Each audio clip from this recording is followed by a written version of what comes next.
Hey there. Subscribe to my channel. And also press this bell icon. Gitu kan. Luar biasa, sudah lama sekali. Gitu kan. Tapi kita masih bahas sekarang. Dan kita seperti hadir dalam kejadian itu. Gitu kan. Dan ini akan terus disampaikan oleh orang-orang beriman, para dai-dai. Pembebasan Ummul Mukminin Aisyah radhiyallahu anha Siddiqah binti Siddiq. Ya, dari langit sana karena Allah kekalkan dalam Al-Quran. Maka Nabi SAW mengatakan, terimalah berita gembira hai Aisyah, karena Allah telah turunkan pembebasanmu dari langit, ya, dari tuduhan fitnah tersebut. Abu Bakar langsung gembira lalu mengatakan, wahai Aisyah, berdirilah, terima kasihlah pada Rasulullah SAW. Kata Aisyah apa? Aku tidak mau terima kasih pada Rasulullah. Aku akan berterima kasih kepada Allah yang telah menyelamatkanku. Gitu kan? Maka pada saat itu pun Nabi SAW ke masjid mengumpulkan para sahabat, lalu berkhutbah dan menyampaikan turun surah An-Nur. Surah nomor 24, ayat 4 sampai ayat 26. Panjang ayatnya. Saya mulai dengan ayat 4. Allah berfirman, A'udzu billahi minasyaitonir rajim. Surah An-Nur, surah nomor 24, ayat 4 sampai ayat 26. Walladzina yarmunal muhsanati thumma lam ya'tu bi arba'ati syuhada. Thumma lam ya'tu bi arba'ati syuhada fajliduhum 80 jaldah. Fajliduhum 80 jaldatan wa la taqbalu lahum syahadatan abada wa ulaika humul fasiqun. Dan orang-orang yang menuduh wanita-wanita yang baik berbuat zina. Ini kata para ulama tafsir, pengikraran dari Allah langsung Aisyah wanita baik. Dan menjadi hukum bagi semua wanita mukminah yang baik kalau dituduh zina. Dan mereka tidak mendatangkan 4 orang saksi. Setiap orang bilang si fulan berzina, harus datang 4 orang saksi. Dan ulama memberikan syarat juga 4 orang ini harus melihat lokasi yang sama, waktu yang sama, pakaian yang sama, gitu kan? Kemudian orang yang sama. Jadi misalnya 4 orang ini menyaksikan orang lagi berzina di sebuah tempat misalnya, sama-sama posisinya di tempat itu, orangnya sama, waktunya sama, maka diterima kesaksian, tapi 4 orang. Gitu kan? Kalau yang satu lihat pagi, yang satu lihat malam, atau yang satu lihat minggu lalu, nggak bisa. Apa kata Allah? Kalau saksinya kurang dari 4 orang, maka derahlah mereka. Yang menuduh itu, cambuk mereka. 80 kali derah. Dan jangan kamu terima kesaksian mereka selama-lamanya. Kalau sudah pernah berbohong, jangan terima lagi kesaksiannya. Dan mereka itulah orang-orang yang fasik. Di Madinah teman-teman sekalian, tadi sempat saya bilang ada 3 orang dari sahabat Nabi yang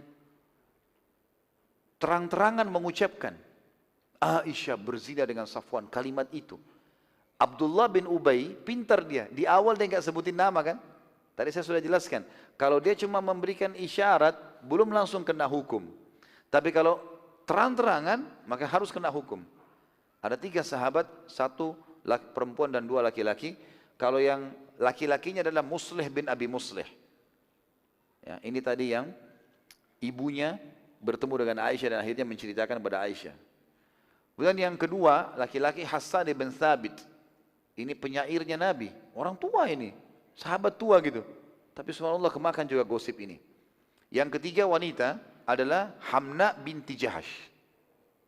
Hamna binti Jahash tahu siapa ini teman-teman? Iparnya Nabi. Adiknya dia Zainab binti Jahash, istrinya Nabi. Ini juga sebarin berita. Jadi ayat turun menderah 80 kepada 3 orang ini. Karena secara terang-terangan, betul gosip ke sana sini, tapi sumbernya dari orang-orang ini. Enggak mungkin satu kota semuanya dicambukkan gitu. Sumbernya dari mana? Abdullah bin Ubay selamat karena dia tidak sebutkan nama. Ayat kelimanya, illalladzina tabu min ba'di dzalika wa aslahu fa innallaha ghafurur rahim. Kecuali orang-orang yang bertaubat sesudah itu dan memperbaiki dirinya, maka sungguhnya Allah Maha Pengampun lagi Maha Penyayang. Perlu kita garis bawahi juga satu hal yang pernah saya sebutkan di pertemuan kita sebelumnya. Dalam Islam teman-teman, kalau seseorang kepergok melakukan satu perbuatan, maka hukum berlaku padanya walaupun dia bertaubat. Contoh, ada orang lagi mencuri di satu toko, ketangkap, kepergok lagi mencuri, kepergok di hotel lagi zina, kepergok, ketangkap oleh pihak pemerintah setempat, dan kalau di situ lagi diterapkan hukum Islam, maka berlaku padanya kisos, dipotong tangannya, dirajam kalau dia sudah nikah, dicambuk kalau dia belum menikah, kalau zina ya. Kalau kepergok, walaupun dia taubat, misalnya dalam proses di penjara, dia taubat nasuha, tetap dipotong tangannya, karena kepergok. Kalau nggak kepergok, maka beda. Dalam Islam saya sudah pernah jelaskan teman-teman, tidak ada pengakuan dosa. Kita bukan seperti orang-orang Katolik, ya, datang ke pasturnya lalu mengaku dosa, dipercikin air sudah bersih. Ya. Kita nggak seperti itu. Islam tidak ada kita datang pada ustadz atau kiai, saya pernah buat begini, nggak usah ceritain. Tanya gini, bagaimana cara taubat? Itu saja pertanyaan, nggak usah buka aib kita. Nggak usah cerita panjang lebar, saya pernah berzina di hotel ini tahun sekian, saya pernah ketemu sama si fulan. Bukan ceritanya. Kalau hubungan sama Allah, taubat nasuha, langsung saja dengan 3 syaratnya, tinggalkan dosa itu, menyesali dan janji sama Allah tidak mengulanginya. Kalau berhubungan dengan manusia, selain taubat ini tambah yang keempat, kembalikan haknya dia.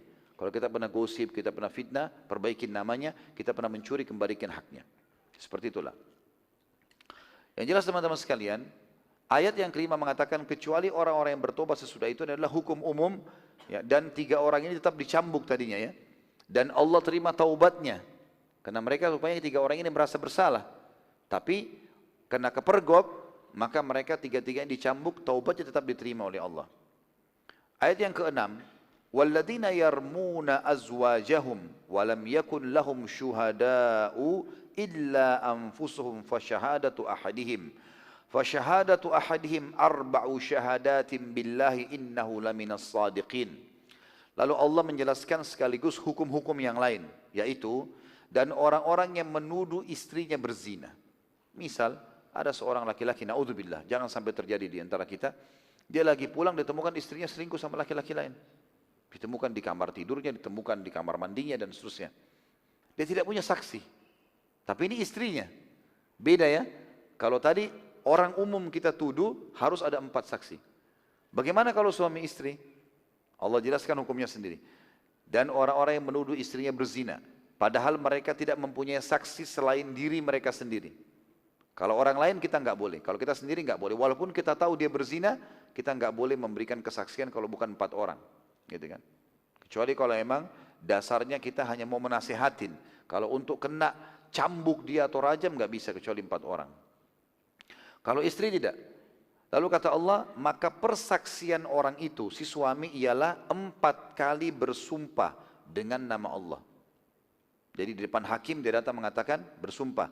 Sesungguhnya dia termasuk orang-orang yang benar. Demi Allah saya benar, saya lihat istri saya selingkuh. Demi Allah begitu, sampai 4 kali. Dia bilang begitu di depan hakim. Dia sumpah kalau dia benar. Ayat ketujuhnya, wal khamisatu al-la'natallahi alaihi in kana minal kadhibin. Dan yang kelima, naudzubillah, dia mengatakan laknat Allah atasnya dia. Maksudnya si penuduh tadi, si suami ini, jika dia termasuk orang-orang dusta. Demi Allah, ya, laknat Allah akan datang kepada si penuduh ini kalau saya bohong, atau dia bohong, dia bilang begitu. Kemudian ayat ke-8-nya, wa yadra'u anhal adzaba an tashhada 4 syahadatin billahi innahu laminal kadhibin. Istrinya itu agar dihindarkan dari hukuman rajam oleh sumpahnya si suami tadi, dia harus bersumpah 4 kali atas nama Allah, sesungguhnya suaminya itu benar-benar termasuk orang dusta. Istrinya bilang, demi Allah dia bohong, demi Allah dia bohong, sampai 4 kali. Jadi istrinya balas lagi dengan sumpah atas nama Allah 4 kali. Ayat 9, wal khamisata anna ghadaballahi 'alaiha in kana minas sadiqin. Dan sumpah yang kelima adalah si istri sumpah bahwa murka Allah akan datang atasnya jika suaminya benar. Lalu ayat ke-10-nya, walaula fadlullahi 'alaikum wa rahmatuhu wa annallaha tawwabun hakim. Dan andai kata tidak ada karunia Allah dan rahmatnya atas diri kalian, dan andai kata Allah bukan penerima taubat lagi maha bijaksana, niscaya kalian akan mengalami kesulitan-kesulitan. Baik, khusus untuk ayat tadi tentang masalah sumpah suami istri, sebagian ulama tafsir mendatangkan juga ada sebab turunnya, sebab nuzul. Ternyata ada seorang sahabat laki-laki menuduh istrinya selingkuh. Lalu kemudian Nabi SAW memanggil istrinya. Lalu ditanya oleh Nabi SAW si suami, apa kau punya saksi? Dia bilang, tidak ada ya Rasulullah. Saya sendirian, pulang ke rumah saya temukan dia sama laki-laki. Ditanya istrinya, apa kau lakukan? Kata istrinya tidak. Kata Nabi SAW, baik, pasti ada salah seorang dari kalian yang bohong. Enggak mungkin dua-duanya benar. Ini bilang selingkuh, ini bilang enggak. Saya akan perlakukan hukum Allah. Yang menuduh sumpah 4 kali kalau dia benar, yang kelima dia akan kena murkahnya Allah. Yang tertuduh dia sumpah 4 kali, kalau yang